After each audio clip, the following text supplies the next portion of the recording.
मांगो उनसे। तो कहा नहीं पिताजी। जब उन्होंने कह दिया हमारे हिस्से में पिताजी हैं, बस हमें आपका आशीर्वाद चाहिए, हमें धन नहीं चाहिए, मैं आपकी सेवा करूंगा। तो बस अपने पिता को लेकर के अपना रहने लगा, सेवा करने लगा, किसी प्रकार का काम चलाने लगा।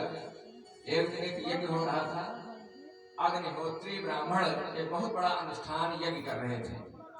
तो पिता ने कहा बेटा उस यज्ञ में तुम चले जाओ, अग्निहोत्री ब्राह्मण यज्ञ कर रहे हैं, 7वें दिन की व्यवस्था में आपको सहयोग करना है, क्योंकि उस दिन के 7वें मंडल की वो यज्ञ की व्यवस्था नहीं जानते हैं, वो मंत्र नहीं जानते हैं।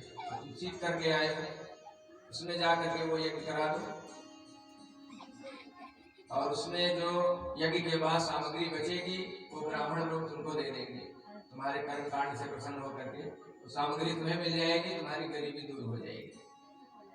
तो गया भाई वहां यज्ञ में, उसने यज्ञ करवाया, उसके मंत्र से, उसके यज्ञ से ब्राह्मण लोग प्रसन्न हुए। उन्होंने कहा जो भी सामग्री यज्ञ में बच गई है तुम सब ले जाओ।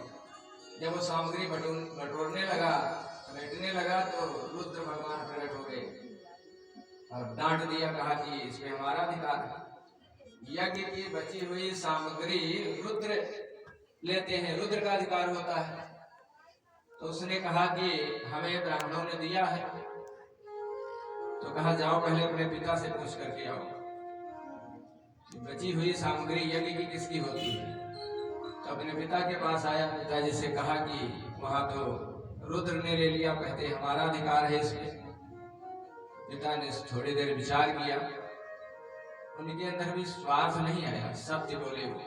आजकल ये होता है कि दूसरे का लड़का गलत करे तो कहेंगे बड़ा गलत है, बहुत बेकार है, और अपना लड़का गलत करे तो अच्छा है, पक्ष अपने लड़के का ले लेंगे।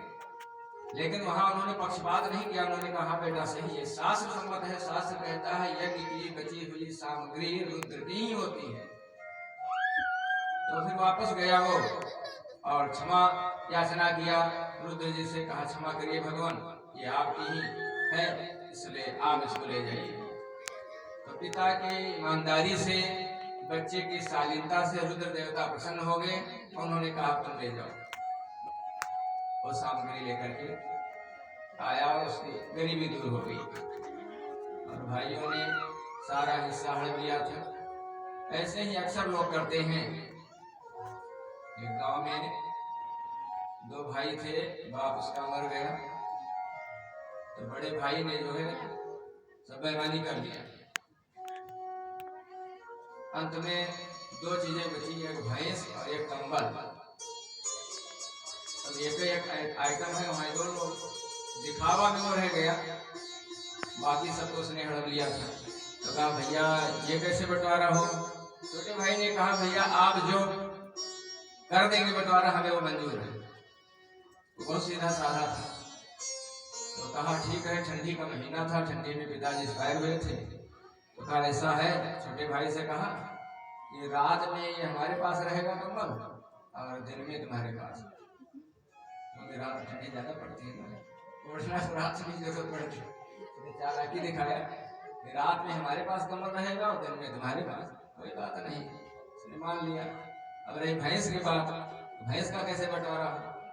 तो बड़े भाई ने कहा भैया आगे का हिस्सा तुम्हारा, पीछे का हमारा, क्योंकि आगे पीछे दूध मिलेगा खाने, आगे सेवा वही करे, गोबर भी उठावे, खिलावे पिलावे वो, और दूध का मजा नहीं बड़े भैया। तो ऐसे चलता रहा कुछ दिन, बहुत परेशान हो गया बेचारा, मेहनत करे, दिन भर घास चीले खिलावे और जो है दूध खाने को न मिले उसे। रात में ठिठुर ठिठुर करके रात काटता था। तो गांव वालों से जाकर